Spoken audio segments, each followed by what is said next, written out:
I'm waiting. Superheroes speak, a comic book dream, where legends are born and stories redeem. With Dave, John, and Dark Dawn, who will we cast? A podcast that's here to make the past last. Welcome to Superhero Speak. I'm your host, Dave. And I'm Angry John. I'm slightly drunk, Don. I'll join you with that. Only slightly drunk? Yeah, no, not at all, actually. I've only had like one beer, but... Night's young. Yep, indeed. Wow. So John's back for this week. We did do a short episode last week. It was just something I decided to do last minute. But how's God, this is a loaded question this week. How's everyone doing? John, put on your fake smile. How are you? I mean, okay. I mean, you guys know I'm dealing with a lot. So, I mean, I'll be here this week. I'm planning on being here next week. For those of you that don't know, my mother's in hospice. So if I disappear, it's for the reason of that my mother would have passed away at that point. So that's why I've been away for so much, is because I am constantly running up to Connecticut to spend more time with my mother while I've got that time, which is why I keep telling people now, hug the people you love, spend as much time with them as possible. Remember that every day could be their last. You never know. And just enjoy the time you've got. So other than that, I don't know. Like I've got another week and then I'm on vacation till the end of the year. So I'm looking really forward to that. And I did watch, let's see, we've got on our list here. I did watch Skeleton Crew. So I've got stuff to say about that. Did anybody else watch that, or am I the only one? That's the main topic. So That's why we're all here. Oh, not Skeleton Crew. I meant Creature Commandos. Commandos, yes. Yeah, Creature Commandos. So I don't know if you saw Don's text. He did not watch it. That's fine. But I did watch it. But I do want to talk about it a little bit. We'll get to that in a second. Yeah, we'll get to that. So other than that, I spent all day yesterday on Amazon trying to play Santa John to all of my nephews and my niece. So I cannot wait to see what my credit card bill is going to be in a week. Oh boy! So otherwise, my uncle. Can you be my uncle? I don't know. I don't know. I'm going to have to do a cost-benefit analysis at this point. I don't know if I can afford anybody else. But anyway, so everything else is good. Kind of sad that the current season of anime is ending, and that's about it for me. Don, how are you doing, man? I haven't seen you in a dog's age. Yeah, well, my second part-time job is I work at a party banquet center, and of course the holiday season is upon us. So I've already been to about 9 Christmas parties so far. Which is super, super fun. But despite being busy, I will say I had a really good week, family-wise, work-wise. So all of that is very, very good. Had a great week. But I am a little bit distressed. John, I'm worried about you, with all the situation that you have there. But now, John, tonight, you have opened the door. If there's anyone out there that is looking to assassinate you, you just put an alibi out on the internet that if you disappear, it's because of your mother. So now, if someone makes you disappear, you're in the clear. Oh my God! Dave would feel a disturbance of the force if anything happened. You know what?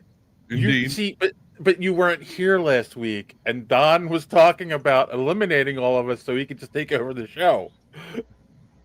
I mean that could work.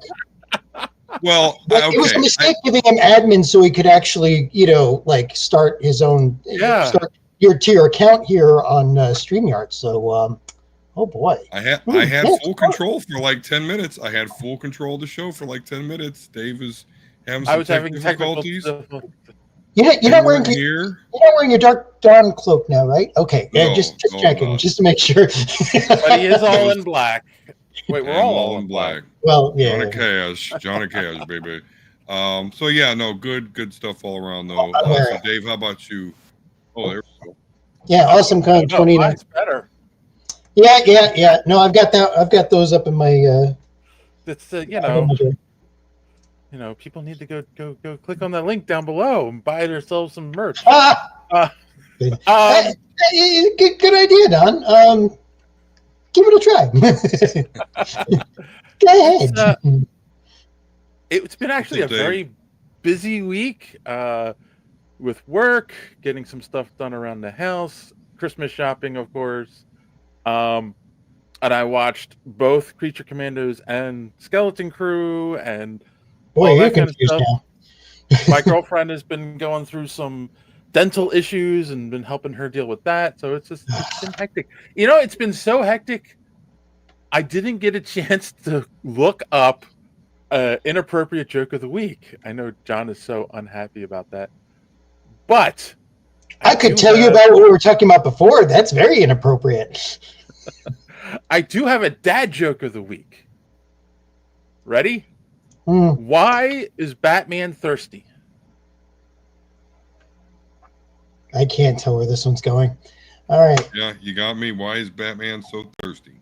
Because when he ordered his iced tea, he got just ice. But Come on, you can tell that one at your family dinner or Christmas this year. That's the kind of That joke is that really Batman nice. would beat the crap out of you for. And hang you from a lamppost. But That's it a would be crime. worth it. It would be so worth it to be beat up by Batman. But again, I was so busy. I did watch. We're going to talk about it now a little bit. Creature Commandos, because Don didn't watch it, but he said he didn't care about spoilers. And I do think it's funny because I will say this: it's a property not a lot of people have read the books. I've never read the books. It's an animated thing. Like, I can see why a lot of people aren't going to jump on it, but I kind of feel like people need to watch it because this is James Gunn's first foray into the DCU. This is the first official thing in the DCU. So he's come out and said that. So They proved it in one of the episodes too. They referred to that's Brazil and Starro. That's what I was going to say. So that's one of the issues I had with the show. Interesting. Believe it Okay. or not, because I thought we were getting whole new continuity. We're going to cut clean, but they referenced the Suicide Squad movie in this. Well, yeah, but the Suicide Squad, that movie doesn't even really connect to the first Suicide Squad movie that had most of the same cast. Actually, they do mention the first Suicide Squad movie briefly in that movie, and Aquaman and the Flash show up at the end of the movie. So it is connected to the DCEU. Like, I don't understand how any of this is going to work because which then means Peacemaker is new in the new DC Gunn verse. right. This is messy. This is already messy to me, man. I'm sorry. Because Yeah. like when Rick Flag shows up in the cartoon, I'm like, oh, okay, there's this version of Rick Flag. But it's Rick Flag Sr. and the Rick Flag from the Suicide Squad who died was his son. And it was like, seriously? Like, yeah, it's getting so messy so fast, and we're just starting, boys and girls. Like, this is gonna be interesting. John, what did you think of it overall though? Okay, check me on this. So, overall, the idea is good. I kind of like the storyline. But I'm beginning to think that James Gunn's style is starting to wear on me. I think, and I'm not sure about this, but all of the music was done by either a group that he picked out. Because James Gunn is part of his style is he's a audiophile. he loves his music, and Right. he knows how to pick a good tune for whatever's happening on screen.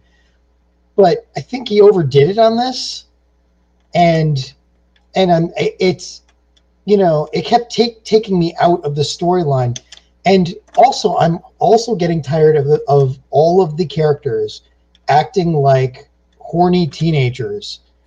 When I'm looking for something a little bit more serious, like I just, is it just me, or is it like it's just starting to wear on me? Like, I was hoping for something a little bit darker, a little bit more serious, and all I'm getting is the same exact banter that you'd expect on Guardians of the Galaxy, the same foibles of personality, the same issues, and the same like inappropriate banter at the really worst times, when in real life everybody would die because they took a time to do a quip. And it's like it. I don't know. There's like nobody there that I'm tired of the teenager type CW banter.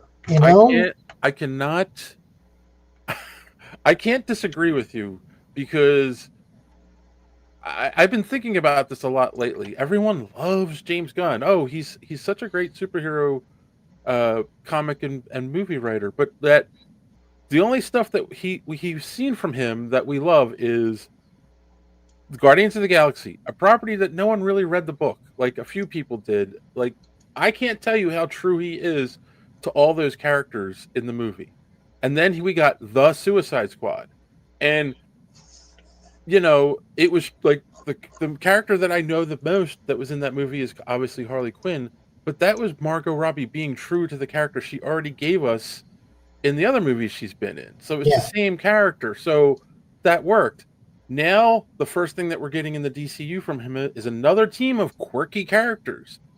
Peacemaker was a team of quirky characters that they put together. So it's like, yeah, he can do that, but can he do Superman? Like a Superman that we want? Can he do Batman?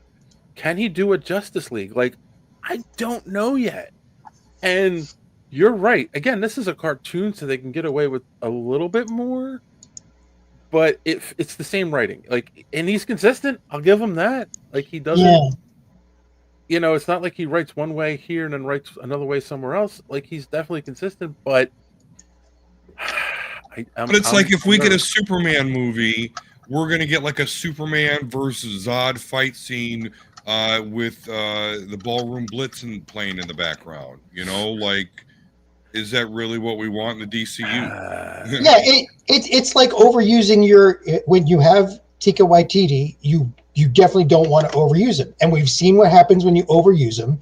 You get Thor, was it Dark World or whatever? Whatever the last one was, Love and Thunder. You get that, right? And not a lot of people really liked that. It was just too much Taika Waititi, and now you're getting too much James Gunn. Like, he's got it. The other criticism, and I'm sure there are people out here who are going to disagree with this, it's a little too adult in a sense, right? Yeah, that's the thing. It's a dichotomy. It's too adult in some places, and then you're right back to teenage banter. Like, you're going between the nice. You're going against too adult, and then Joss Whedon dialogue. It's like, Yeah. I mean, and it's bloody, it's violent. There's a lot of adult stuff. Rusty. Yes, adult stuff. Actual nudity in a cartoon, in a superhero cartoon, and off-screen sex scenes. Let's put it. So yes. So the voice actors they got were good. Indira Varma from Game of Thrones and several other things, and she was actually in a DC property back. It was a TV series about the Human Target. She was in the Human Target, which is an offshoot of Batman. Alan Tudyk, who does Clayface, and also in this does was Dr. Phosphorus. Dr. Foster. Frank Grillo, who's way underrated, and he's done a lot of neat stuff. If you want somebody who's going to come in and be like a lead for like a hardcore commando or you know, I don't know, just a tough guy. That's Frank Grillo. He plays Rick Flag Sr. And then Right. Sean Gunn plays G.I. Robot. And Zoe Chow is Nina Mazursky. So it's really, you know, there's a lot of really good people. David Harbour as Frankenstein. I mean, perfect. So there's a lot of really good choices in And here. Yeah, I mean that's the other weird thing too. It's like I didn't read the book, and I'm kind of curious. Maybe people who are watching this have read the book and can tell me, is the story of the Bride and Frankenstein in this true to what they did in the comics? It's obviously not true to the movies, the original movies, and I never read the book, Frankenstein or Bride of Frankenstein, but like, yeah, it's and again, it delves into that adult territory as well. But you know, Frankenstein is a creepy stalker who won't give up. Yeah, I don't think. I don't know. I just quickly looked it up. I don't think it's exactly to original DC universe. Yeah, It's definitely not actually. So, but yeah, it's this is all James Gunn, right? This all is James James, Gunn. Yeah, and again, I think he needs to pull back a little bit. And if he's going to do DC, he better allow other people to do some of the movies yeah. and do it in their best way. Because if he keeps pushing his own stuff, his own foibles into this, his own imprint, he's going to screw this one up. We've said this before, and this is what I was hoping we were going to get. James Gunn needs to be the Kevin Feige of DC. He needs to oversee everything and be the producer on all the movies, but let other people write and direct them. You know, like he can be involved in a little bit in the writing process and give ideas, but like we need a Superman that has a different tone than Batman, and the same writer can't do that. I'm sorry. Zack Snyder proved that. We got a dark Superman and an even darker Batman. Like that. Like you can't have one guy writing all this stuff. It won't work.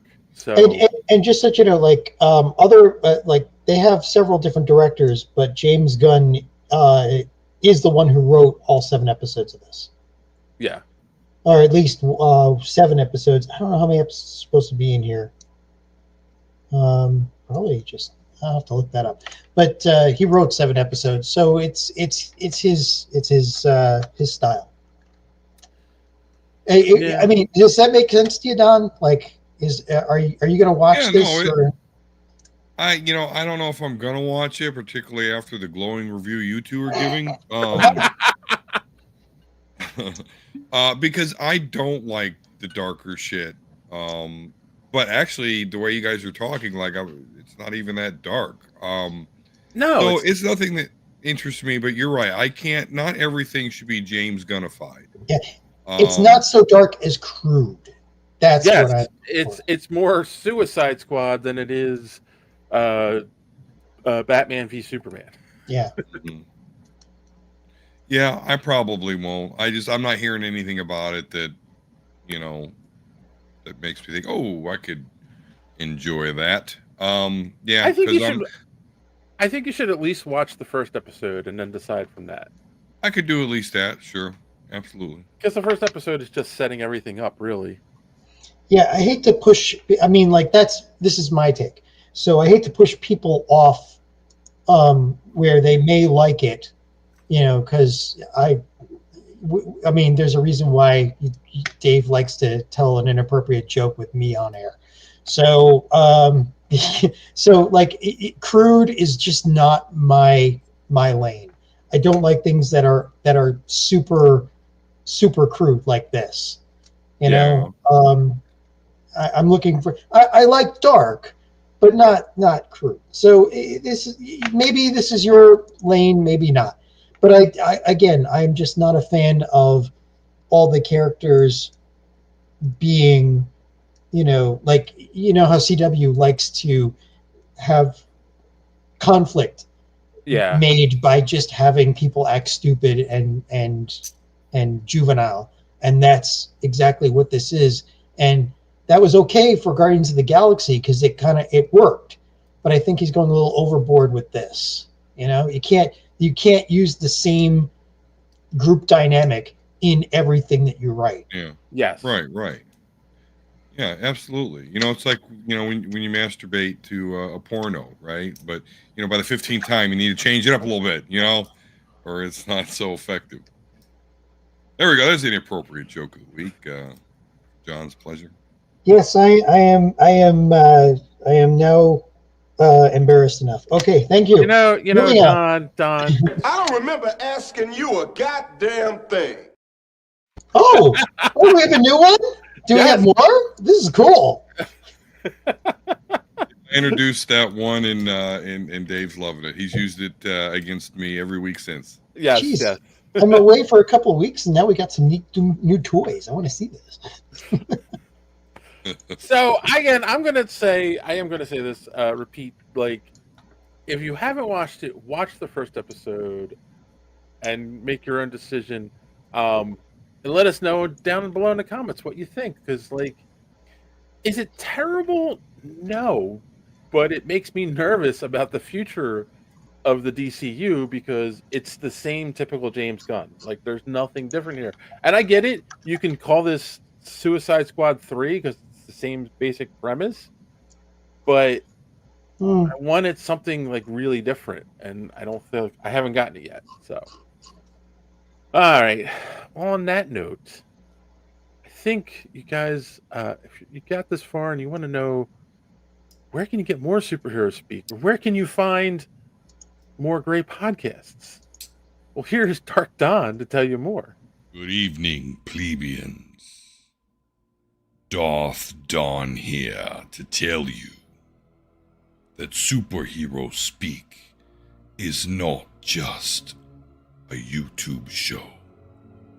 It is also a website. You will go to superheroespeak.com, where you can find all the social media links to the show, comic reviews by Chris, and most importantly, our merch. You will buy our merch.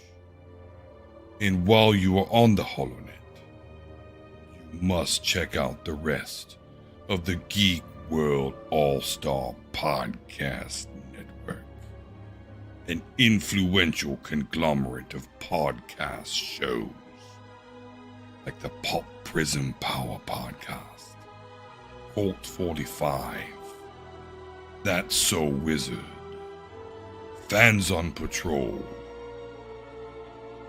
Twisted Mind of 8-Bit Ray and the Gorilla Brain podcast, and of course, the powerful superhero speak. Plug in hashtag GWAllstars, and you will not be disappointed. And if you do not comply with my request here tonight, I will torture you by making you watch The Acolyte, the one and only season, over and over again. Now, if you'll excuse me, I have a double feature to catch. They're showing Blade 2 and The Matrix Reloaded at the drive-in. Now, back to the show. All right, those are wise words from a Sith Lord. And if you've gotten this far in the show and you haven't done so yet, click that subscribe button, click that bell for notifications so you don't miss us when we go here live every Sunday night. Smash that like button right now. Those likes really do help. They add up. They help get us out there even more as Don's head is being smashed. And if you also are so inclined, check out our merch. Link is in the description below. Someone didn't hit the mute button. Get yourself a Superhero Speak t-shirt over on Teespring. They are the best t-shirts on the internet. This is what everyone's saying, or at least that's what I've been told. All right. On that note, boys and girls, we will take a quick commercial break and be right back with the news. Some podcasts are like this. I don't wash my hands. I don't really trust people that wash their hands because, well, one, I don't think it does anything. And some podcasts are like this. And let's be honest, I'm starting to think it's a scam because I have a very painful sunburn. They had no sunblock in the 1800s, but yet nobody was dying of skin cancer. So what's giving you skin cancer? Listen, that is a phenomenal point. But only one podcast is where you can get in-depth analysis like this. So like Max is like searching through these fake photos of his old fight for the murder memories, and we get another flashback, and it's the same. It's the same flashback. Fucking nothing has changed. No information has been added. Cave in skull head explosion. Nothing about this flashback gives us anything new. 2 rings, grab a rope. Nothing about this is important. Why are you showing why are you wasting my time showing this fucking flashback that I've already seen? Was there a quota to show David Carradine's face like 85 times? It had to have been. You are now listening to Cult 45. This is Beat 'em Down. And I'm Random Randy Savage. Find us on all your podcatching apps like Podbean or Spotify. And follow us on Twitter, Instagram, and Facebook. Or just go to www.cult45podcast.com. Also, check out our YouTube for that sweet, sweet video content. Cult 45, the only podcast that puts hair on your chest. All right. We are back. We do have a couple of news articles that I included this week. And I don't have my email open. Give me a second. Banter amongst yourselves. All right. No. Here we go. Catherine Hahn. Yes, Catherine Hahn. She, in an interview with the LA Times, talked about her role as Agatha in Agatha All Along and how she loved the opportunity, how she made comments about how it's hard for women in their 40s to get decent roles, but she feels like this was like one of the best roles ever. Oh yeah. And then ends the interview by saying that she thought of it as a lovely goodbye to this character. So do we think she's done, or is she going to be coming back in a Vision Quest? What do you think, John? I hope she's coming back. She's one of the best things they've got going right now. I mean, I really enjoyed Agatha All Along, and Oh yeah, she. butt. That was not my criteria, but okay. I mean, she is not she is not an unattractive woman, and I think it is a crime that Hollywood filters out anybody who isn't 20 and hot. Like they lose so many good actors like that. But do we really think that's happening though? Well, it used to a lot. I think it's loosened up a lot over the last couple of years. Have you seen like 40, 50-year-olds nowadays? They're hot. Well, yeah, I know. But you shouldn't even have to be hot. You should just be a good actress. Okay. Anyway, look, besides the point, she did a really good job on that show, and she's got that Loki vibe where you never know if he's going to do something bad or good, which is great for a storyline because you can't predict where things are going to go because she could screw it up or she could turn on you or whatever. So, and the greatest thing that you can have for any story is a great villain. Or even better, a great villain that you never know is going to do good or bad. So I hope they keep her. I hope she shows up in a couple of others at least. Maybe they give her another, Agatha All Along too. You know, I mean, what else do they have right now? Well, we've got Captain America 4, and we've got the Thunderbolts. What else And do they have right now, Dave? Yes. What else do they have right now, Dave? We know the X-Men are coming eventually. That's what she said. You know what, Don? with First the quick off, I one. do believe Don's criteria for the show was seeing Catherine Hahn's ass. But I also want to say, Don, you're probably thinking, 40 or 50-year-olds are hot because you're getting to that age. They're the same age as you, so of course you're going to find women the same age as you as hot. Actually, I want to, seriously, I want to say this for a moment. I find this interesting, is the idea of appealing to the key demographic, right, which is 18 to 35, I believe, because they're the biggest purchasing demographic, right, historically. But when you look at the current numbers, and people in Gen Z and millennials are smaller than previous generations. Well, not millennials, but Gen Z is there's less Gen Zers than there are millennials. Gen X, which I think we all are Gen X, are still one of the biggest purchasing demographics. So if we want to see Catherine Hahn's ass and other attractive 40-year-olds, then do it, Hollywood. We're ready for it. What do you think, Don? Do you want a more Agatha? Do I want more Agatha? No, I don't. I don't care about the character. Do I want more Catherine Hahn? I mean, sure, and I think we actually will see her, just not in a big capacity. It's a D-list character. Like, she should be thankful that she got as much as she did. That's just, again, how I feel. Now, yes, I'm the guy that's just waiting for the X-Men. So to tell me, oh, but here we've got more of this D-list character for you, I'm just not here for it. Did I enjoy Agatha All Along? Sure. Did I like the Catherine Hahn butt? Yeah, absolutely. But it was more than that. Okay. Yeah, no, I'm done. I know you wanted me to pile on John, but this is just okay. But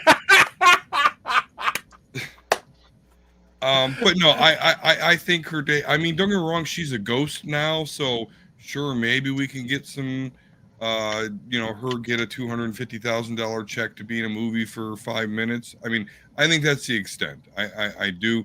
I think we have bigger fish to fry in the MCU. I just do. Again, X-Men, Fantastic Four, Secret Wars. This is all crazy shit that just leaves a character like Agatha Harkness in the dust. Were you getting a note from one of our producers, or was that just or AKA one of the voices in your head? One of the voices in my head. Yeah, I don't know. Because a lot of people thought this would lead into the Fantastic Four because she was Franklin Richards' nanny at one point in the comics. But the issue with that is, let's get the Fantastic Four before we introduce Franklin Richards. Right, exactly. Before we introduce the kid that can ride Galactus like a dog. Like, that's play some groundwork here. And we're a little while away from that, but they could bring her back eventually. When her hair is all gray and she does look like the Agatha from the comics, to be the nanny. So, because I think we're a long way off from Franklin Richards in the MCU. Maybe I'm wrong, but we'll see. All right, moving on. Is Jen Urso Jin or Jen? How do you pronounce it there, Don? Jen. Is she possibly returning to the Star Wars universe? So Felicity Jones, who played Jen Urso in Rogue One, said that it is possible that she could be returning, and I don't know how that is. I mean, it would be flashback type stuff in Andor season 2. That's what I was just about to say. Andor season 2 is coming. So if Cassian Andor can be revived from the dead for the story, I think she could too. Don't get me wrong. She just met Cassian in Rogue One, so I don't know. They're not going to intertwine it all, but right. I think it's possible. Absolutely, I think it's possible. And Yeah. Rogue One was well received, which is not something that happens to a lot of Star Wars movies these days. So I could see them absolutely wanting to go back to the well a little bit here. Yeah. I actually saw something the other day, side note, that Rogue One was the best Star Wars movie, and I'm like, wait, what? I think the person meant of the Disney movies, but they had to. That would hold up. I mean, but if you're going to compare it to like the first three, yeah. Like I said, in a world where Empire Strikes Back returns, I don't know how you can make that claim. So, I mean, I could see the argument a little bit. I mean, I'm with John. You compare it to the first three, you're a little goof troop there, but there was some really cool shit in that movie. Particularly when the Death Star hit the planet, and they didn't destroy it, but they just did their test, and you saw like this big fucking wave of Earth, that caved in on itself. Like, I thought that was really cool. And then, of course, I'll never be able to forget the Darth Vader scene at the end that led right up to A New Hope. Yeah. I thought that was really, really well done. Again, not my favorite movie. I actually think I myself find it to be one of the weaker Star Wars movies, but there were some really cool moments in there. And I could see there being an argument that but again, compared to the original three, I get a little kooky dukes there. Yeah, I don't know. I think there's also, for the Disney movies, I think there's also an argument for The Force Awakens. And that's it. Movies too. I'm not talking TV shows, right? Movies. Right. I don't know, John. Right. Do you want Jen Erso to return? I mean, it'd be a stretch. Like, they're not going to resurrect her. She kind of got killed by the Death Star, so can't really come back from that. So, if they're going to do a prequel or something, I hope the prequel is good. I mean, Andor was awesome, so it's fine if she comes back. Yeah, Thrawn says, because everyone dies makes it hard to rewatch for me. This is true. Yeah. I think I've rewatched scenes like the Darth Vader scene, but I don't think I've ever gone back and rewatched the whole movie because everyone dies in the end. Yeah, what are the stakes at that point? You know? Well, I mean, the stakes are the highest. Well, what are the stakes? If it's a prequel, she's going to survive. And you know that she ain't going to survive the next one. And so what's the point? You're there to cheer for a hero, but if you know they're already going to die, well. We said stakes. Where's Kassan? Oh, yeah. He must be, at a family party or something. Ugh. All right. I don't know. I don't think. It's going to be in a flashback or in Andor season 2, but it'll be weird because it'll just be probably like one scene and they won't meet, or they'll do one of those like funny things where they're both kind of like going after the same thing, but they never cross paths in the episode. Yeah, where they're trying to be funny. So we'll see. I didn't watch Andor season 1 yet. I know I'm a terrible Star Wars fan. All right, a lot of people. And the last thing I want to talk about, I don't know why I brought this up. This will be interesting. We got a trailer, guys. This I have things to say about. Snow White and it's just called Snow White. We don't mention dwarves anymore in movie titles apparently. Well,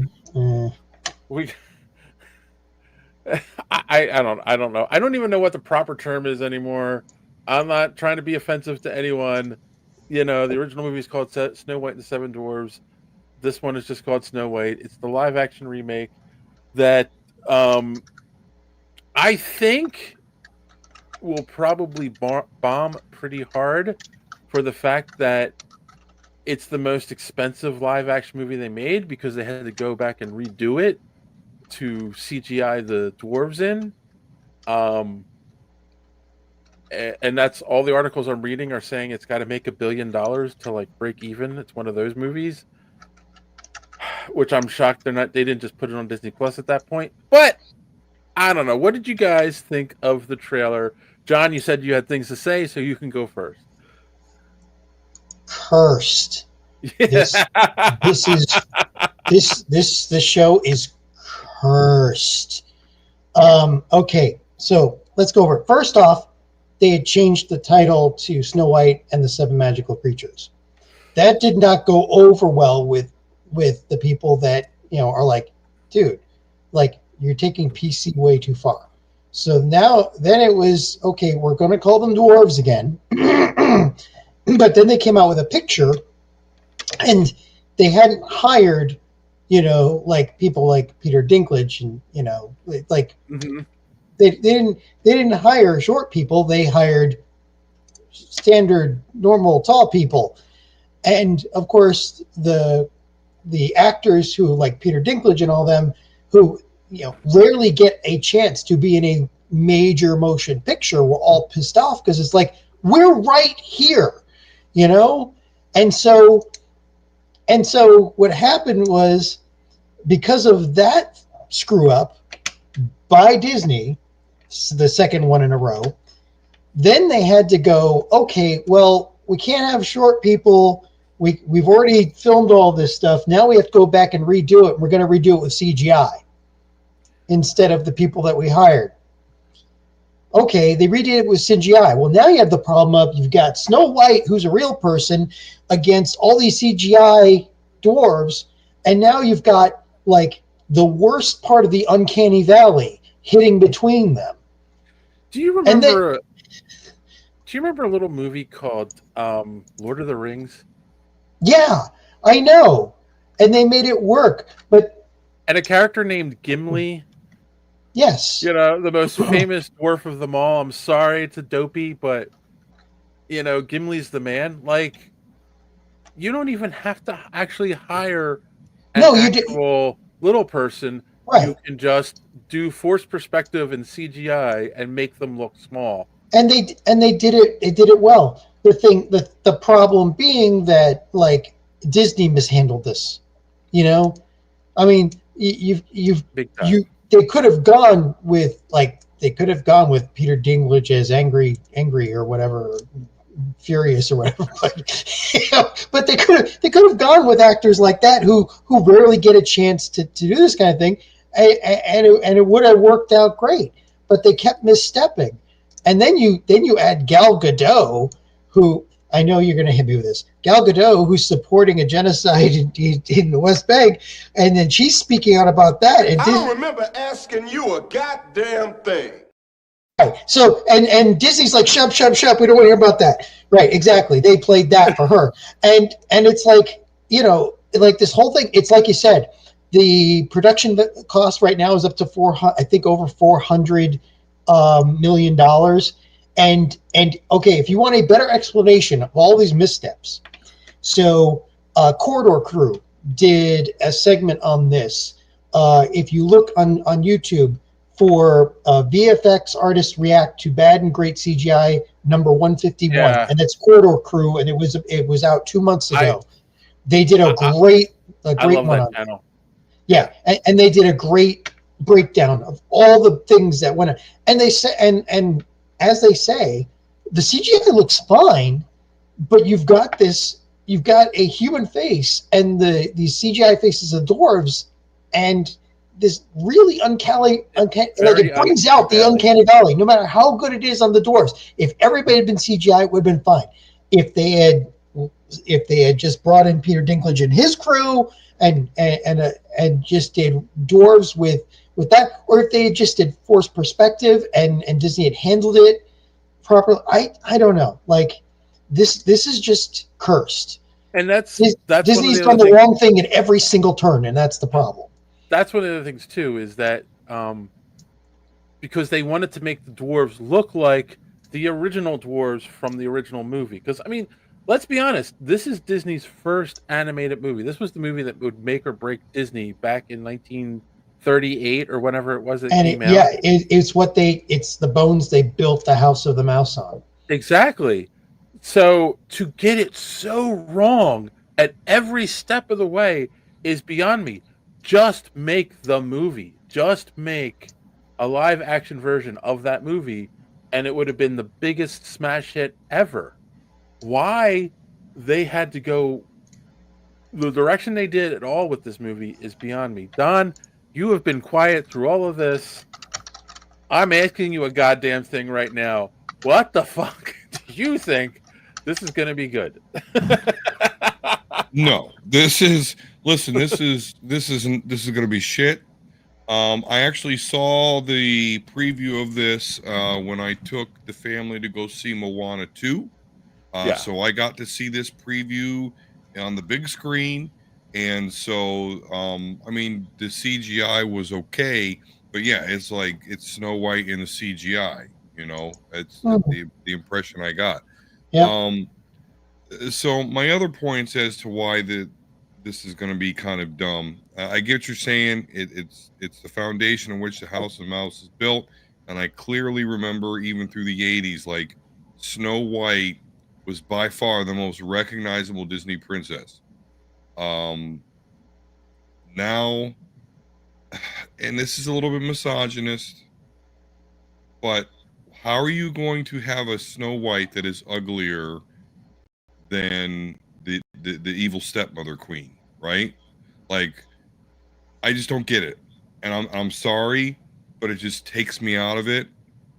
Not to mention that the actress is being super obstinate about, like, you know, oh, if you don't like it, you know, I don't. Some of the comments that you made about the original movie were just like, and this is the person you right. hired to play Snow White. It's like, oh my god. Yeah, it's not just Disney. It's making the missteps. It's literally everybody involved with this. You know. But you know, and you know, get the button, get T'Challa ready there, Dave. But also in our current climate in America, as we've seen with the recent election, like, yeah, all these comments that the actress is making in her politics, like, it doesn't go with the mainstream. It just doesn't anymore. You know, we're definitely as a country leaning away from the left a little bit. Hey. What are you doing? We don't do that here. I told you, cue that bitch up. So let's talk about geopolitics. No. So with all that said, yeah, I mean, I just and my daughter, I have two daughters, ages 8 and 10. They're the demographic, and no one has spoken at all about Snow White, so no one cares. And again, they were with me to see Moana, which if they weren't, it would be creepy. And you know, they didn't say, "Oh, Dad, we can't wait to go see that Snow White movie." That's just not something that was said. Here's the issue, right? Again, I'm not sure the exact year. I'm saying 1938. I know it's 30s, 40s, somewhere in there when the original movie came out. And I get it. Look, I'm not stupid. It was a movie that was written to appeal to families back then. Great. Right. But don't rewrite it to appeal to millennials or Gen Z or younger. Write it to appeal to families today, and families are still families. Like, and I do think you can just do the same movie and it's okay.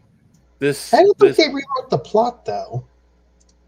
Well, from what I've aren't read, they going to do the you can't kiss a sleeping woman because you didn't give consent, right? You know, there's some things that are just timeless. This is not like if they bring that up, come on. No, honestly, I don't know about that part of the movie, but from what I have heard from people who have seen early screenings of it, stuff that I've read online, I don't know how true this is. Okay, so in the book, in the original fairy tale, and in the original movie, Snow White is described as skin as white as snow, right? Like that's why she's called Snow White. Right, from even the before was it the there's another fable, Snow White and Rose Red. So yeah. And no offense to Rachel Zegler, because I mean, you know, Don, I don't think she's an unattractive woman, but I do prefer Gal Gadot. But she does not have skin that is white as snow, right? So why is she called Snow White? From what I have heard, like she leads some kind of uprising and there's some kind of battle in the snow, and that's how she gets called Snow White. Like That's interesting. Well, yeah. I mean, that's probably just. I mean, that's kind of a minor. You know, I'm the most PC guy here, but here's the that's thing. that I'm not angry about. If they go for the you can't kiss her because you don't have consent, that's going too far. That's the story of Snow White. That's how it works out. Come on. But here's the thing, too. From my understanding, those were original screenings when it was still the 7 magical people. Magical creatures. That's right. what it was. So we don't know how much was changed before. Yes, and I agree, Don. That was a stupid. That was the first misstep. Like they're dwarves. Just call them the dwarves. It's Snow White and the 7 dwarves. Nobody's going to go want to see the Snow White and the 7 magical creatures. Who is offended by the word dwarves? Dwarves are awesome. Dwarves get dark vision for free and a +2 dexterity. Like, come on, dwarves are great. And a +2 usage of weapons in what is it in caves, right? Working, yeah. Notice I didn't include any of the stuff that's going on at Wizards of the Coast with Dungeons and Dragons right now. But anyway, and Elon Musk possibly buying it. Oh God, if he does, no, I'm not even talking about that. I'm just talking about some of the stuff that is come up with the new set of rules, and people are unhappy. But Hasbro is trying to kill it dead. But just for those who are listening, that rumor about Elon Musk buying Dungeons and Dragons, that's an actual real thing, unfortunately. So anyway, damn. Yeah, no. Oh yeah, Hellboy. Hellboy, the original. 20 times, brother. Come on, jeez, that is extreme. Are you talking about the new one? No. The Although the new one looks, I haven't seen the new one. It's not out yet, is it? Yeah, it's out. No one saw it. No one gives a shit, no one saw it. We didn't even do it because it looked more like a horror movie, and I didn't feel like doing a horror movie on the podcast. So, like, I didn't do it. Considering the times we live in, you didn't want to go see a horror movie? Oh, color me surprised. Hey, I went to Wicked on Saturday, and yeah. No, it was crazy. My family seen it and love that shit. I like. Here's the thing: somebody who has played music, like been in bands or musicals, and has grown up with that, and has gone to so many musicals. I love musical theater. I like all your mic is like blown out or something. What was that? There. Your mic is back now. Oh, okay. Sorry. I don't know what happened. Dave's got a witch at his house. It's Alphaba. Yeah. Alphaba. Like I will say this, I prefer the musical to the movie, but the movie's really good. And I went in wanting to hate it because I can't stand Ariana Grande. Ariana Grande. Like I can't stand her as a person. She licks donuts at donut shops, but anyway, that's a whole other story. Oh my God! Somebody who likes donuts, we must hate them. No. There was a viral video, like I want to say it was probably 10 years ago, 8 to 10 years ago, where there was a string. Yeah, when she was a teenager. It doesn't matter. Like she's a horrible person. She is a horrible person. I'm sorry, but she can sing and act. So okay, it's a great movie. Anyway, I'm getting off track here. Long story short, like this should have been an instant home run for Disney. It's one of the most beloved movies of all time. It is the movie that built the House of Mouse. all they had to do was a true translation. Like, I feel like Beauty and the Beast was a great translation of the original cartoon, right? Like, did you guys see that with what's her face from Harry Potter? Oh yeah, I Emma can't think of the Watson. actress's name. Emma Watson. Yeah, like that is great, and it feels very true to the original animated movie. Auto-tuned to hell. Well, you know what? Okay, so Emma Watson can't sing. Give her a break. She's a great actress. Like, just do that, Disney. Just stay true to your movies. Like, Yeah. and no one wants a CGI'd Lion King. I'm sorry. That was the thing of nightmares right when I was seeing it. Hey, well, we got another one coming because the other preview I saw Moana 2 was the Mufasa movie. They learned a little bit that at least the creatures emote now. It isn't the resting dead face of, you know, the resting taxidermy face of the original. Talk about uncanny valley. Like, Yeah. Oh my god, it's so creepy. Yeah, so that's it. Like, I don't think it's gonna make money. I'm sorry, Disney. You really screwed the pooch on this one. Should have been an instant classic, and I don't know. I don't know. I don't know. I don't know. All right. They sigh. They sigh. I might be getting drunk. All right. Too much alcohol at this point. Let's take a quick commercial break and come back with some talk on Skeleton Crew. Wow, I can't even talk.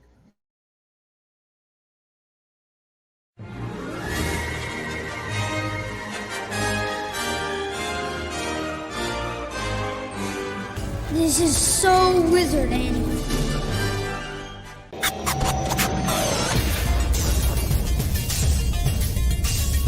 Broadcasting very fast and very dangerous from the planet Malistair. You are listening to So Wizard. You're thinking people gonna die? The only podcast to make the Kessel run in under 12 parsecs. No one to stop us this time. I am your host, Joey DiCarlo, and with me, my co-hosts, the queen of all nerds, Aubrey Litchfield, and the expert, Mr. Marquis, Marcellus Reagan. You are listening to So Wizard Podcast, where three friends review movies, TV, and sometimes more, podcasting weekly on the Geek World All-Stars Podcast Network. Marcellus Reagan's, please tell the listeners where they can find more So Wizard Podcasts. Everybody, you can head on over to SoWizardPodcast.com, and there you're going to find a brand new episode every week. Find So Wizard on all podcasting streaming platforms, such as iTunes, Spotify, Good Pods, and pretty much wherever you can find a podcast. Check out our YouTube page, where new content is being uploaded regularly. We also have a Patreon page. For as little as $1 a month, you can receive exclusive bonus content while you're supporting the show. No, I didn't. First of all, a podcast takes a lot of work, okay? You have to organize the guests, you have to do a Google Calendar, and then you build a following. It takes a long time, and I've been working on it for a while. We're back. Sorry, I'm a little drunk. All right, so feeling it. Someone said, let's take Goonies. Let's take Lost in Space or Flight of the Navigator. I think it's more Flight of the Navigator. Smash them together and throw that into the Star Wars universe. And we get Skeleton Crew. And this is, we all watched the first 2 episodes. I won't say anything yet. We're going to go around and get initial reactions before we really get into this. And Don, you are our resident Star Wars freak. You can go first. Yeah, Star Wars freak. Okay, yeah, definitely enjoyed this. It is absolutely kid oriented, as most Star Wars is. Yes, we've had that. But I think this is especially kid oriented, and I think that the kids did a great job of acting. I mean, they acted kids of their appropriate age, but I believed it. And I'm someone who lives on a cul-de-sac with a tree in my front yard with 2 swingings off of it. So I get to hear kid shit all the time. So I know kids. And I felt these child actors did a good job of acting like children. But I'm definitely interested in the Hook, which we'll talk about, I guess, more in spoilers. Because Captain Hook is in this? Oh, sorry. well, there's captains. I don't know about Hook. But there's definitely a big thing going on here, and I'm gonna have to get off it because I have to wait till spoilers. It's very, very interesting. You know me, I like stuff that introduces things that I've read about or imagined as a DM or something, or put in my games. Just like and this isn't really spoiler, but you get to see like these ship anchors. Generally in Star Wars, when people park their ships, we've seen in the movies and shows they go to a spaceport, and they indeed go to a spaceport. But yeah, we get to see where like the people that don't have enough money to actually rent a spaceport hangar, they literally get to like anchor their ship by this big cable as it just floats there, and then they go to the spaceport. So I just, I like stuff like that. This series now is actually a thought I've been having, like, boy, that's so Wizard line. Yeah. Like they never really followed up with that. Well, they're really using it now, though. But in this in this show so far, something being said, oh, that's so Wizard, has happened in each episode now. Yeah. So they're definitely trying to reestablish that being Wizard in the Star Wars universe means that that you're cool or whatever. So that's kind of cute as well. So I mean, I don't want to get into any more until we get into spoilers, but is it the greatest Star Wars show on the face of the earth? No. In fact, I was a little bit bored in the first episode, a little bit, but then it does pick up and we get to kind of the crux of what we're here to experience. And from there, I thought it was very amusing. So, I'm going to agree with the Rotten Tomatoes that this is fresh. We don't have, any Rotten Tomatoes here. And, I also enjoy a Star Wars show, having 2 episodes and no one bitching about it online. That's fun and nice. So, yeah, I like it. Yeah, right. Not yet. There was something. I thought there was an aspect that someone was going to complain about, but they haven't, and I'm happy about that. So I'm enjoying it. Okay, John, what were your initial reactions? My initial reaction was when they walked into the pirate spaceport, that they should have been dead about 3.4 seconds after they stepped foot in that place. But had me kind of cringing in my seat going, oh, come on, this is way contrived. But the story's enjoyable, got kind of a Goonies vibe a little bit. And what is the that saying in Hollywood that directors say, don't ever work with animals or kids? Yeah. And the kids, like Don said, they're doing a really good job of acting in this. So, and the kids, they've left, the storyline leaves a lot to yet be discovered. So, like the background of the kids, I'm getting the feeling there's a lot more behind the 2 girls that we have not found out yet. I think that. I like the Geordie LaForge thing of one of the girls. I forget her name, and this is going to be really interesting to see who this captain was. Who, I guess, we haven't done spoilers yet. So anyway, I can't wait to see what happens in it. It's got my attention. It's got my interest. KB, I think, is the character's name. I'm not to the point of remembering any of the characters' names yet. Well, so it'll take another week. We are like a professional podcast that's been on for 11 years. We should have brought that up. So I agree with Thrawn here. Neil is definitely Chunk. I want to see him do the truffle shuffle. Oh God, yes! At some point in the show. Don't tell me whoever wrote this that you weren't trying to invoke some of the Goonies in this. Oh, most definitely. I love this show. Like, I really do. But again, I'm a kid who grew up loving Flight of the Navigator, The Goonies, all The of those Explorers, movies. I think that's called. Yeah. Built the world ship. Yeah, like these were some of my favorite movies when I was a kid. So to like see them do this in the Star Wars universe, I'm like, yeah, I'm all in. And I gotta tell you, like, watching this show though, like with a modern eye, when they're in the spaceport, the pirate spaceport, I'm like mistrusting of everyone, even the woman who was trying to help the two girls. Exactly. Mm-hmm. Like, my brain is like going like, something's not right here. But yet, you know, it's a kid's show, so no, like, that's the whole thing. She really was just trying to help them. Like, it's a freaking okay, Star Wars has always been for kids. We've said that so many times on the show, but this is definitely like, this is for kids. And you know what, Don, you're right. It's refreshing to watch a show where there hasn't been a lot of haters online.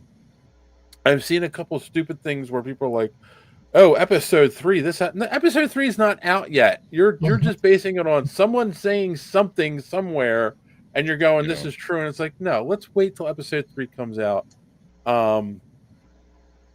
And like, but so far, like, yeah, I love it. I really do. Like, and it's funny. It's not like the Acolyte where I was trying to be like, oh, this is good, this is good, this is good, and then when like at the end, I'm like, no, this is crap.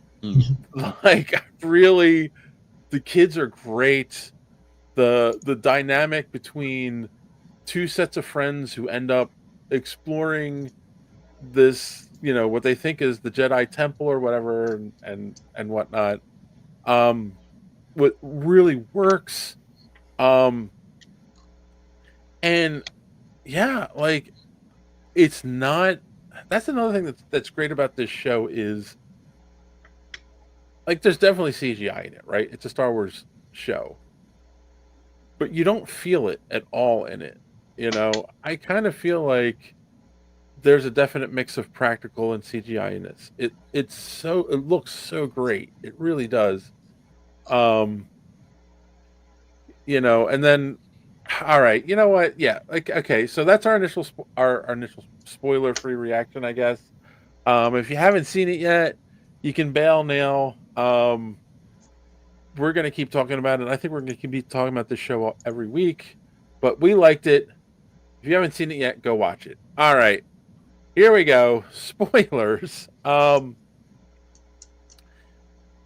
These kids find this, what they think is a temple or an underground sewer or something. It's a hatch. They open it. Lo and behold, it's a ship that they activate, which I love. So, hold on. Let me get the character's name. Win. Yeah, I love Win because he is the hyperactive ADHD kid that is dreaming about a wonderful world out there. They're on a planet that, I'm sorry, is terrible. Like, everyone lives for the great work, and no one knows what the great work is. Go ahead. Who wants to bet that planet is working towards the First Order or something?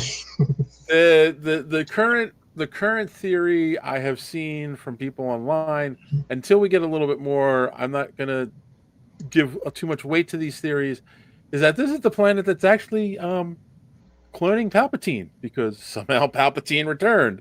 Right? And the name of the planet is at Aten, and so far nobody, like, everybody thinks it's just a myth. A myth, or doesn't exist. Really, Troy doesn't even know what it is. Yeah. Right, which again, that's one of those things. The other thing I like about this, didn't start on a desert planet, you know? Like, really. Yeah, it's exactly. It's showing us, and again, I have seen a lot of Star Wars, read a lot of Star Wars content. I have never seen Star Wars Suburbia before. Yeah, exactly. Yeah. So I should have mentioned it actually because there's not really spoilery, but we definitely, this is definitely a glimpse into the more like these houses and yards look like stuff that we live. I mean, the houses are a little bit more advanced, but everyone's got a yard. I mean, it's totally Star Wars Suburbia. But you know what? The planet, like, you don't think about it watching it until the droid and no one on the spaceport no one in the spaceport believes Aten is real. They believe it's a mythical treasure planet. They're all pirates, so they're treasure hungry. So okay, and the droid never heard of Aten. It's like not in his memory banks. And once you hear that, and then like, I'm sorry, like I'm not trying to be disrespectful to single parents because currently I'm a single parent. But anyway, not by choice. But Wynn just has a father, and the main girl just has a mother. Like, they're all single parent, and I'm like, and that happens. I thought about it afterwards. I'm like, I mean, like, yeah, I get that's common in the real world and all that stuff, and I don't have anything against it. But both main families that they showed are single parents. Like, there's something weird going on with this planet. Like definitely, and it's. I'm sorry, it's a dystopian future type planet where like everyone's going to school to be trained and tested to be a specific thing to work towards this great work. And they have an obfuscation field or a cloaking field around the entire planet. Hold on, I gotta get ready for myself here. It comes off very old school communism. What are you doing? We don't do that here. That wasn't required for that. That's there's nothing wrong with that. I mean, what I'm saying, like you're told at a young age this is what you're going to be when you grow up, and like you don't like that. That's how it comes off, whether that's true or not. Which you're right, did feel off. Like there's something wrong with that planet. Yeah. Yeah. Like this wasn't like a nice little utopia that's hiding itself from the galaxy. This place, they're doing something sketchy. Yes, exactly. So, and was it? Wait, let's bring this up. Not enough junk droids for my taste. Well, if we started with a junk droid. I mean, like pretty much. I love that character, and I know it's weird because he's not like much of a character. But I love the droid that was dormant for, a long time, where a rat has eaten part of the machinery. He's missing an eye, and the rat keeps popping out of his eye. I don't know why. I just find it endearing. Like, I really love that character. It's hold on. Do we have his name? It's SM-33 is the name of the droid. Oh, okay. Who's played by Nick Frost. Ah, okay. Yeah, it's such a weird character, but I love it. Like, By the way, do you know why the kid's name is Whim? No. It's short for whimsy. Oh my God, that's perfect. That is so perfect. Because like they find this ship, they're exploring it. He's definitely the daydreamer of the bunch. Like he watches what you call it? He watches all these 3D little. It almost feels like a very advanced version of a ViewMaster, where he's just going through the 3D things, and of course it's all Jedi and all this stuff. And then, like Thornkill said, the mural in Fern's house looks like Leia. Oh. So we saw that there was, like they know partly at least what's going on in the galaxy.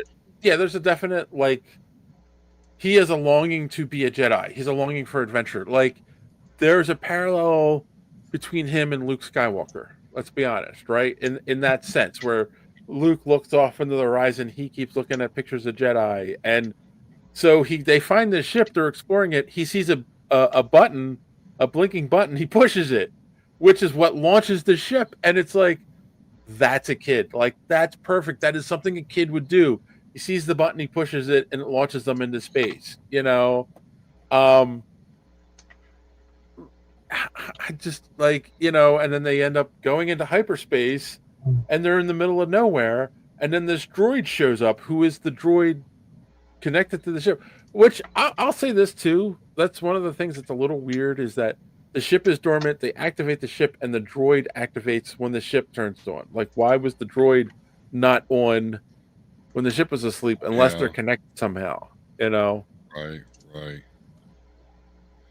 Well, listen. I'm gonna fill you gents in on something that you may have missed, which has gotten my synapses just, and that's the fact that they keep talking about they're past the barrier, right? Yep. And then when these kids go into the shadow port, because that's what it is, and I know it's a shadow port because the Cathar, I think he was at least a Cathar, the pirate captain that was at the spaceport was like, how the fuck did they even get here? So it's a shadow port, which is a very seedy place, which is very evident by the show. Very, very seedy. But anyway. This is why we have Don on the show, by the way. Yeah. He knows all. He paid with Old Republic credits. We're talking about time travel here in Star Wars, gentlemen. Are we sure it's time travel, or is it just that they are so cut off from the rest of the galaxy? I think we're talking about at least a time bubble, because we've mentioned the barrier. Nobody knows about the planet of Aten. He's got Old Republic credits, and he's super fixated on the Jedi, which absolutely goes with the Old Republic era, because a Jedi back then was basically, hey, look at this crossing guard. But the mural, Thronkill said the mural in Fern's house looked like Leia. I mean, but hold on. Bastila Shan. Hold on.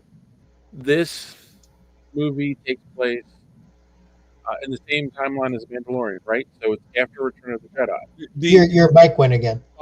It is 5 years after the Return of the Jedi. Yes. But yes. This Aten planet is Old Republic. Hold on. Let me back up what you're saying, because by the time we get to Return of the Jedi are just a myth. No one thinks about Jedi anymore. But this kid is obsessed with Jedi, which is Old Republic. Yes. So I see what you're saying. That's kind of scary, because if there is some kind of if that barrier is more of like a time shield or something, that means that the kid is now aging way faster than his father, or vice versa. Well, sure, but I'm just telling you guys, as much as I know about Star Wars, I have no fucking clue of a reason as to why there's a planet that is clearly from the Old Republic behind some sort of time barrier. It's like El Dorado. Like people searching for El Dorado, they're searching for this at Aten. Hence, why they found the star. So I thought, by the way, so when they first found the Rita Repulsa, it looked like the top of Rita Repulsa's dumpster. Yeah, I did. Right. Yep. But then once they started brushing some shit off, I'm like, oh shit, that's like at least part of a ship, I think. And lo and behold, it was a ship. This is the Star Wars universe, ladies and gentlemen. Scrappers are a prevalent profession.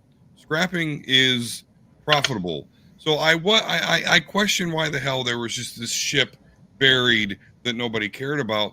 But now that I got the full picture here of this time barrier, obviously these pirates were in search of this mythical Aten place, found it, but crash landed.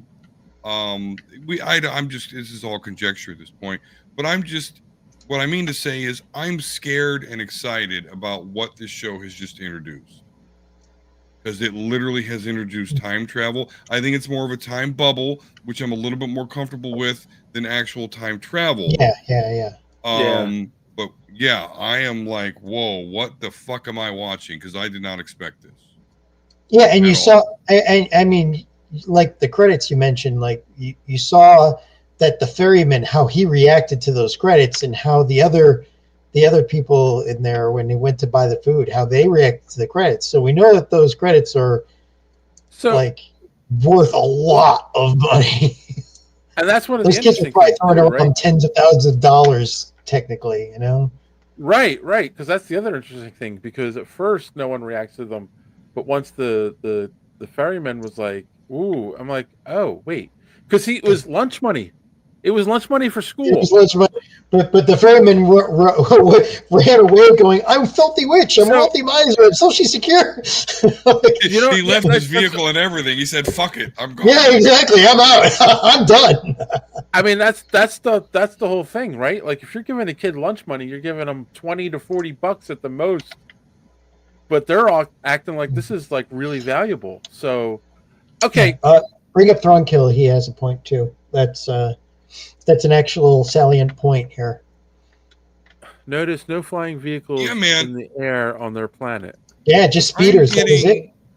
I'm getting major like Fallout vibes. And for those of you that are not familiar with Fallout or the show, you've got these vault dwellers that were basically the rich people before the apocalypse happened. They were able to afford these vaults underground where basically they live this sheltered 1950s Americana lifestyle while up on the surface it's all mutants and fucked up people and shit like that.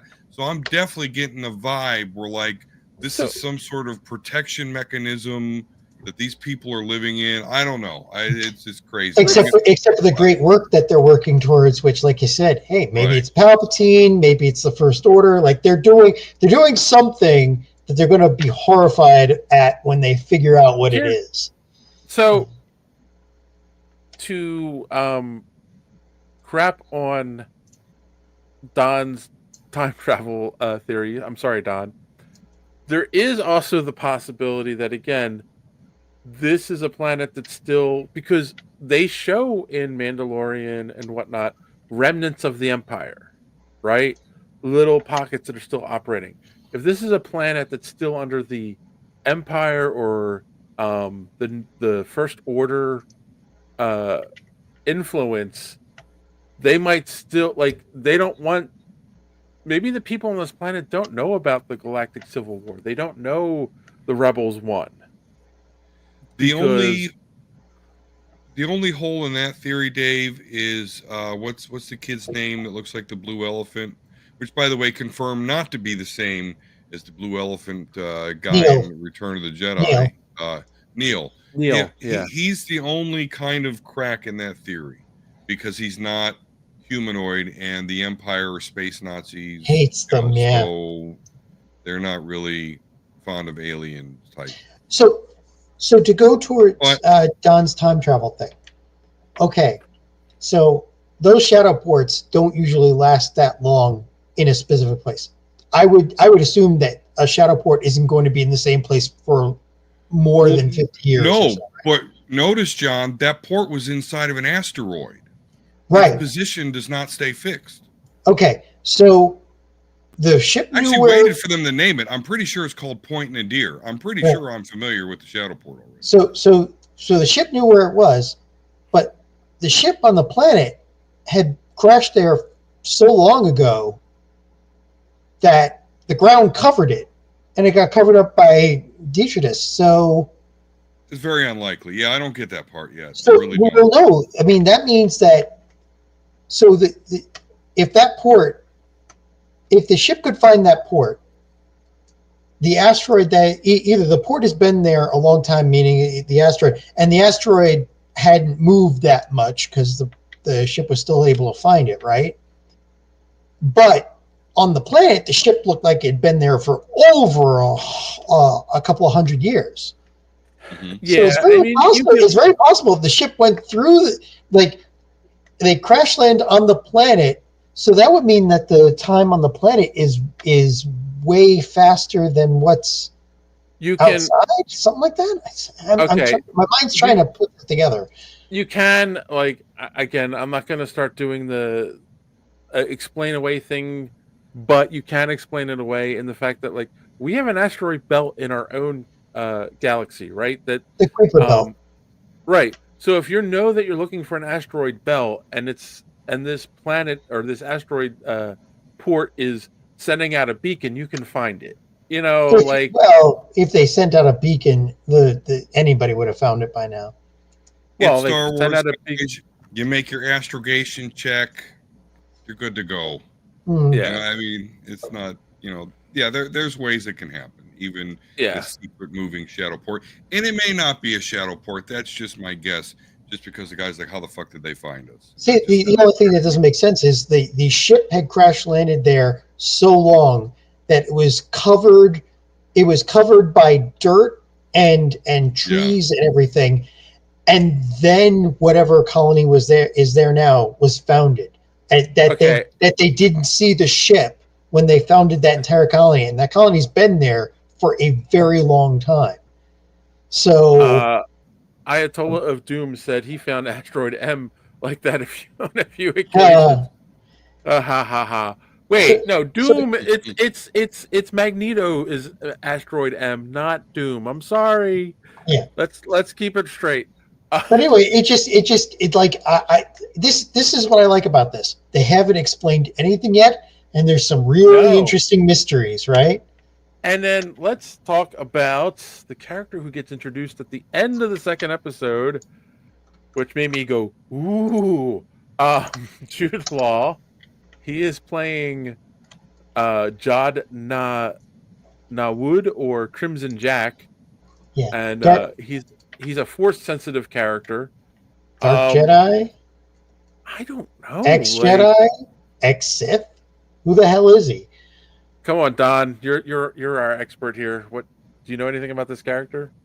No, because apparently he's in some of the expanded books, or Jod he's got a Nawood? brother. Oh. Yeah. I mean, I read some of that stuff. I don't remember. I honestly, before I watched that episode, I thought he was going to end up being some sort of pirate type. Well, he was to the kids. He was in the beginning. He looks like he still may be. Yeah, absolutely. No, he was in the beginning. He was the pirate captain that led them to the vault that only had one credit in it, and then they beat the crap up. And his second in command took over, and they threw him into the dungeon, and he's been there this entire time. You're right. I guess I didn't put that together. Okay, that makes super sense. But he's force sensitive. He could have taken all those guys, even just force sensitive. But he looks like he's had training. So, but here's my question: is he force sensitive, or was that a trick? You know, like you mean the key, the key thing? Yeah. No, the key was the force. He used the force. I mean, because my question is, why didn't he do that before the kids showed up? Right. Why did? Well, okay. He did seem no way like off. He was kind of. Well, it sounded like he was kind of not exactly made to stay there. Like he could have left. I'm getting a whole like Destiny vibe, like him chilling there until these 4 kids came along, and now the Jedi adventure begins. You know, like well, he was all about when he pulled that key, like he didn't look super confident in his move object. You know, it is kind of a shaky little. You know, it wasn't like I'll give you that. You know.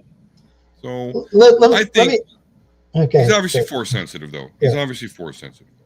Let me paint a picture for you. Before you paint the picture, I want to say this. I love the fact that the writers were so confident. The writers and the people who made the show were so confident, because you would think Jude Law is the big actor. He's the draw of the show. They waited till the end of the second episode, which is they put the first 2 episodes out, to show Jude Law. Like, we don't need Jude Law. The show is good enough on its own. But go ahead. What was your? Let me Bob Ross this for you. Okay, so you're the captain of a pirate crew. You're not doing too well. You haven't made a good score at all. You find a freighter that's got a magnetically locked vault, and you're like, they got to have something. I finally found something. So they break into that. They open up. There's only 1 credit there. First off, that's pretty sus. They should have looked somewhere else in that vault. Something else was going on there. But because you didn't make the score that you've been promising them for so long, and you're running out of money, and a lot of people died on this supposed, we got this one thing here. Your crew turns against you. Your second command takes control. Later on, takes command of apparently this what'd you call it, Don? A shadow thing? Shadowport. They throw you in the dungeon there.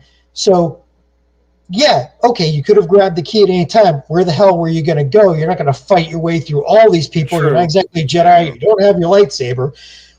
Even if you're a Sith, Sith probably would have walked through there no matter, and there just would have been a trail of bodies. But anyway, so what do? Well, you sit there and you bide your time waiting for your chance, and suddenly a bunch of kids are thrown into the same cell with you, talking about Adol, basically El Dorado of Star Wars, and speaking about it like they came from there and know the place, and you're like, and they have a ship. And it's like, this sounds like a perfect opportunity.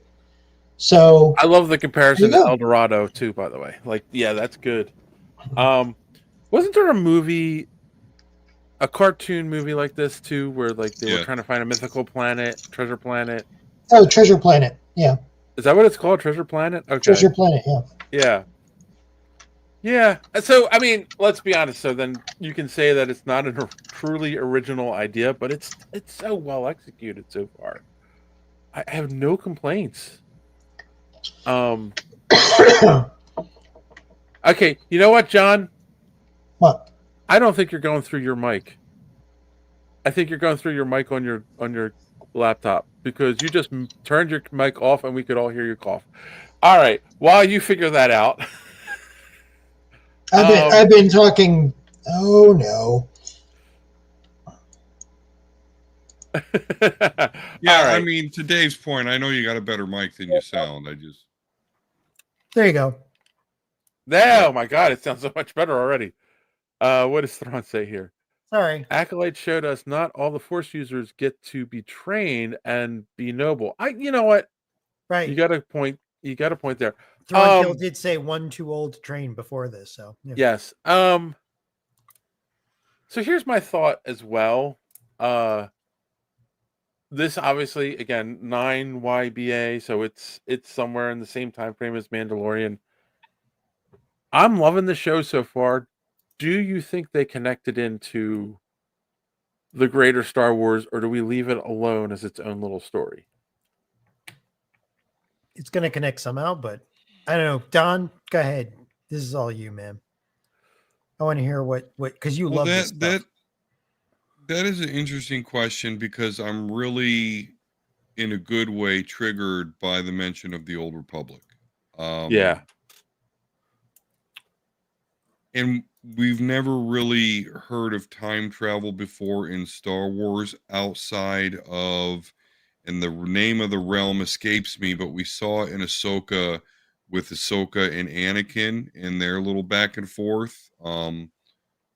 That's like the closest to time travel. Oh, when they're in like that like Jedi, right? I can't. It's got a name. It's void or what, for lack of a better term. Right. Yeah. But just the prospect that there is somehow access to the Old Republic, and I know I'm probably going way too far with this, but then I just start thinking of Darth Revan, or Revan in general. Like, yeah. Is this how we introduce that character? I don't know. But I love the Old Republic. I mean, I love Star Wars. I love all of it. But I definitely will say my favorite thing to experience, though, is the Old Republic, because it's so unhinged. I mean, you're talking about planets where, yeah, you can absolutely go to a Jedi temple and then go across town and go to a Sith temple. I don't know. I like that shit. So just the fact that is mentioned, we've got this time travel barrier. This could have very wide implications to the greater Star Wars universe. Absolutely. I mean, is that idea canon? I guess it is. Like, that's how the game is, right? The Old Republic game. Yeah, well, well, not only that. So, because people do argue that the Old Republic and Revan are not canon.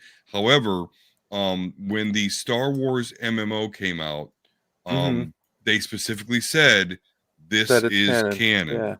And Revan is one of the raid bosses to be honest with you. So Darth Revan, the fact that they kept him in stasis, they can't kill the fucking guy.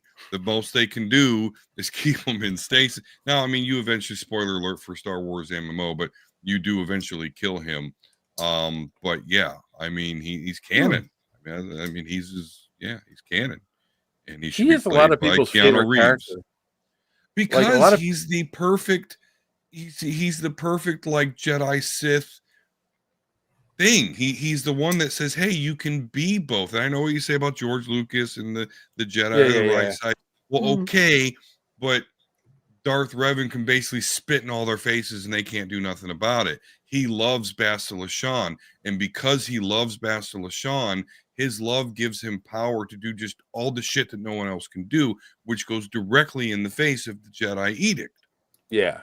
So I don't that to me, I like that shit. I like characters that say, this is what you think, this is what you establish. Well, fuck you, I don't believe that. And look, I'm better than you. I don't know. He's just a cool guy. And he wields a red and purple lightsaber, which just looks cool. You like characters that are better than you. Is that what you're saying? I do like feel, or do you feel No, you're better than John and I? No, I don't feel I'm better than John. Okay, I don't feel I'm better than anybody. I'm very I mean, he humble. probably is better than me. So Not at all. Oh. You know You I probably don't. like Namor. You know I don't. Next door neighbor. it's because you're better than me. You don't have to say it. It just is. No. Wait, you don't like Namor from the comics, or you don't like Namor from the Wakanda movie? No, I don't mind. No, I don't mind Namor, actually. I actually like I actually do like Namor because he was an X-Men one time, which was cool. I liked his but he's like a don't give a fuck character. He's angry. Like, you go, I don't know if he's angry Aquaman. He's just like, and it's funny we're talking about being better, but he's just like, I know I'm better than all of you. Yeah. So fuck off. I don't know. I dig that. I don't know what to tell you. Like, they'll come down and they'll need his help. They'll go down to Atlantis and they'll need his help, and he'll just be like, what the fuck do you want?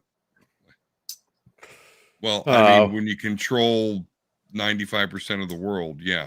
Yeah. But yeah, no, Namor's actually cool. If he wasn't a mutant / X-Men at one point, I wouldn't like him as much. I hate the little wings on his feet. But they are weird. He was an X-Men. I don't understand how that helped him fly. I don't. Yeah, no, that's just a comic book thing. They're like, hey, you know the thing on Captain America's helmet? Let's put him on his feet. Actually, no, he predates Captain America. So yes, they he put does. on Namor's feet on Captain America's helmet. But yeah. But Captain America doesn't fly. Go figure. Oh, yeah. Well, we're going around here. But yeah. I'll shut up. All right. So, I mean, we're not going to give a final verdict because it's only the first 2 episodes, but were you all going to continue watching it? Oh, yeah. Yeah, I'm going to continue watching it. The only question I have about it is it's clearly a kid's show, and I wonder, will kids actually like it?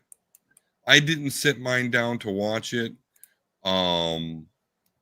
So that's kind of the test I need to give it. I need to sit down with my kids and say, hey, let's check this out and see if they stay put or if it's iPad time.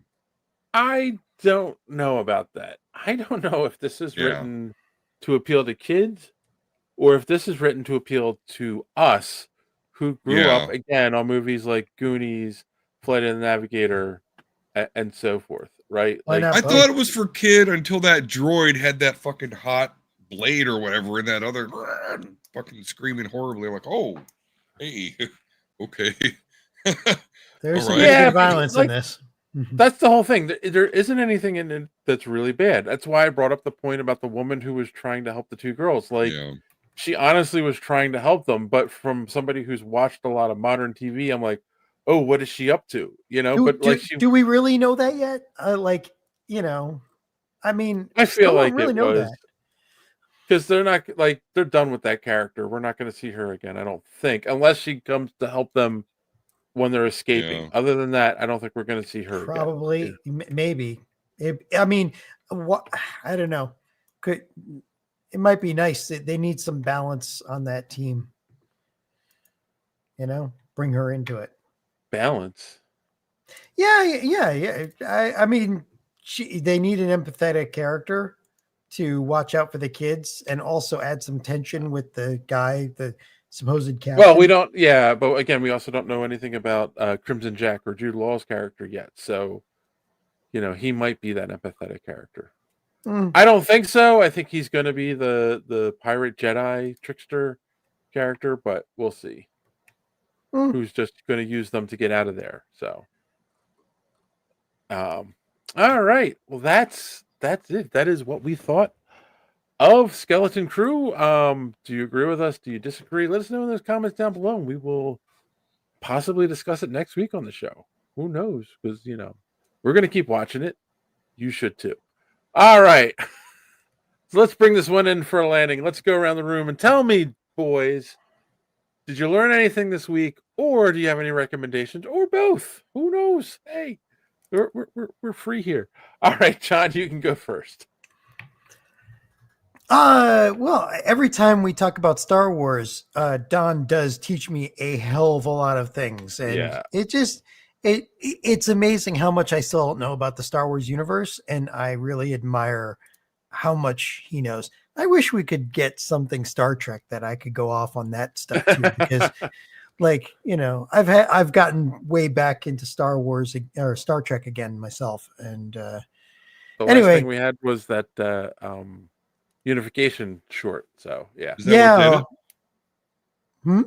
Is that what got you back in the unification? Yeah, kind of that. And I got twitchy about I really like the Enterprise F, the Odyssey class, and I just ordered a model for it a couple of minutes ago.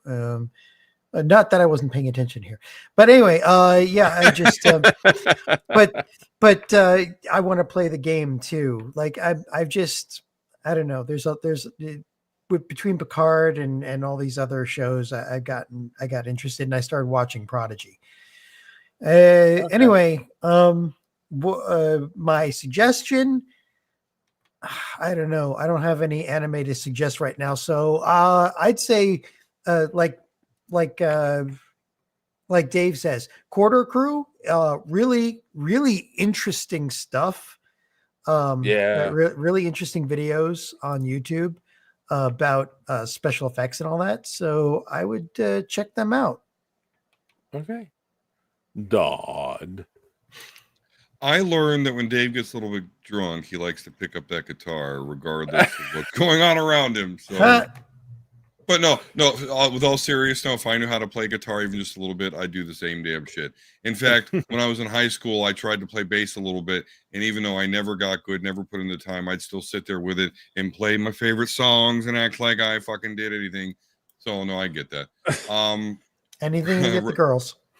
Right. Recommendation. I mean, hey, because my other hobbies included D&D and video games, so we have exactly to better balance it out. Yeah. So yeah, I had to be a football player and take a bass guitar with me for school for a week. Because if I took the Dungeon Master guide, right? Well, hey, better than the Dungeon Master guide, right? My brother was the bass player in the band. Yeah, no one. I think the bass players are so cool. They just get to look cool. Anyway, but I'm a bass player guy. I like Geddy Lee, best ever. Yeah, but he was also a singer. He was. You triggered me. I've seen that motherfucker sit there, play guitar, play the piano, and sing.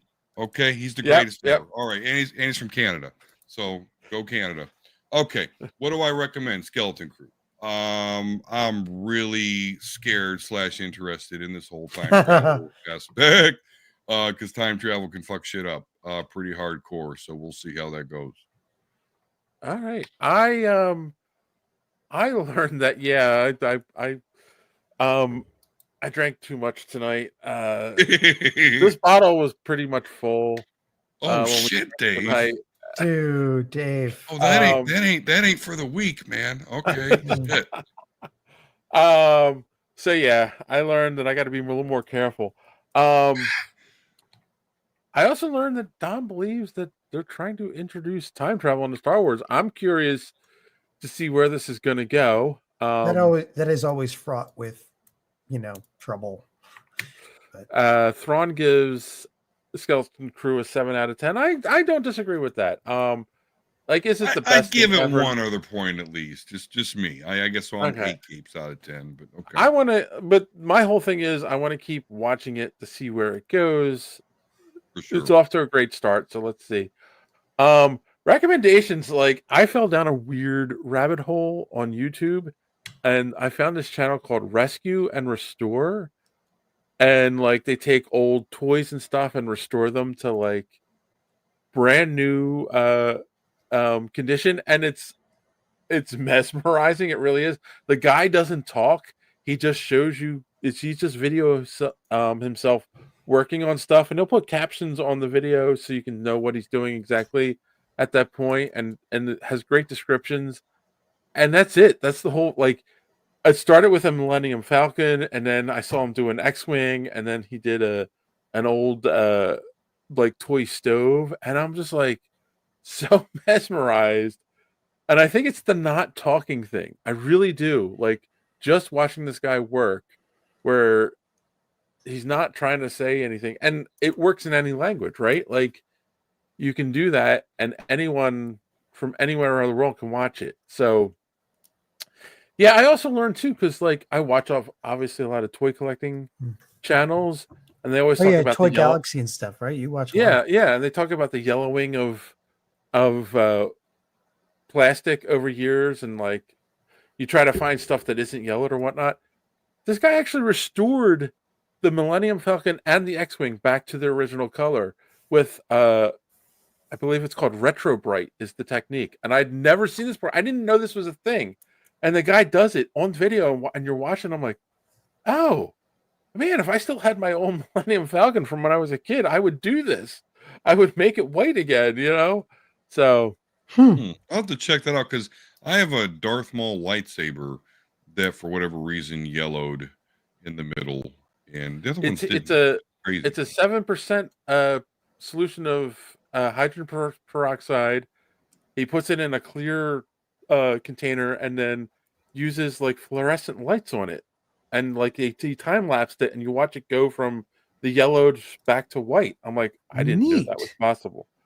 The other thing this guy does is he puts all new stickers on the toys.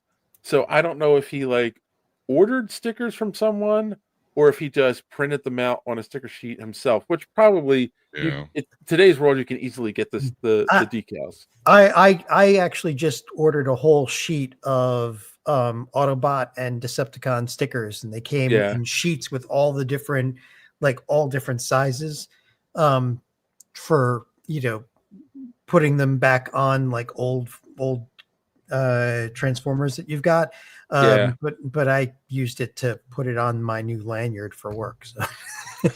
Are they the ones that you have to put your thumb on to warm it up to reveal if it's an Autobot or No, not those. Just the regular ones. But you need, but some of them are so small. You need to have some really good tweezers. I think people to put it on forget. correctly. I think people forget that's what they did originally. Like, that wasn't original. That was next generation. That was like, was it?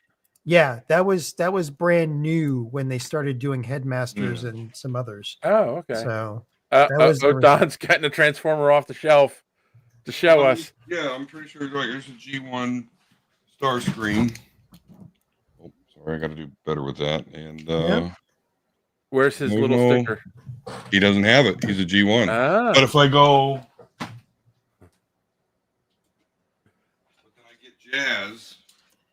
Jazz, which is this is a newer one, but I'm horrible at that. Don, recognize this one? Yeah,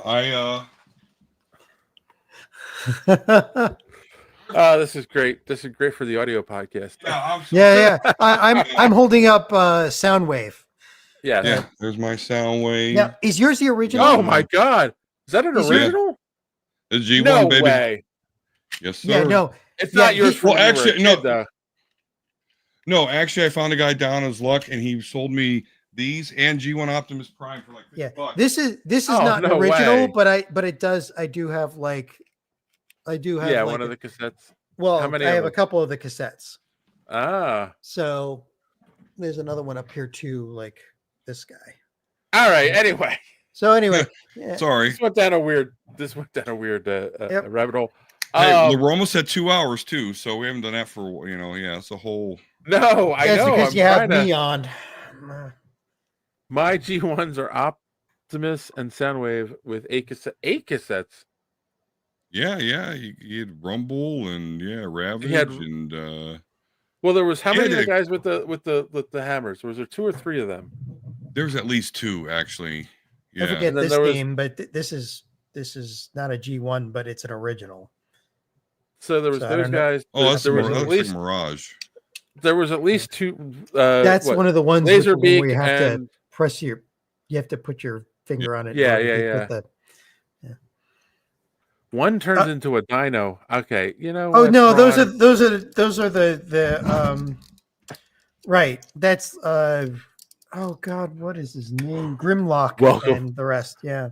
Welcome to Transformer Talk on Superhero Speak.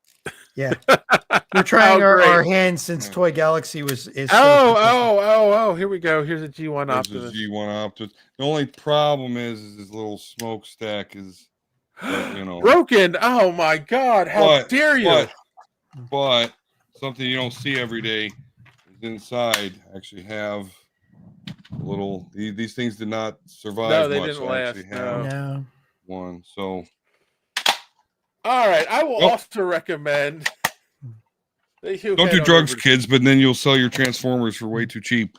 Yeah, Dinobots, Thronkill. They're the Dinobots. Yeah, those were awesome.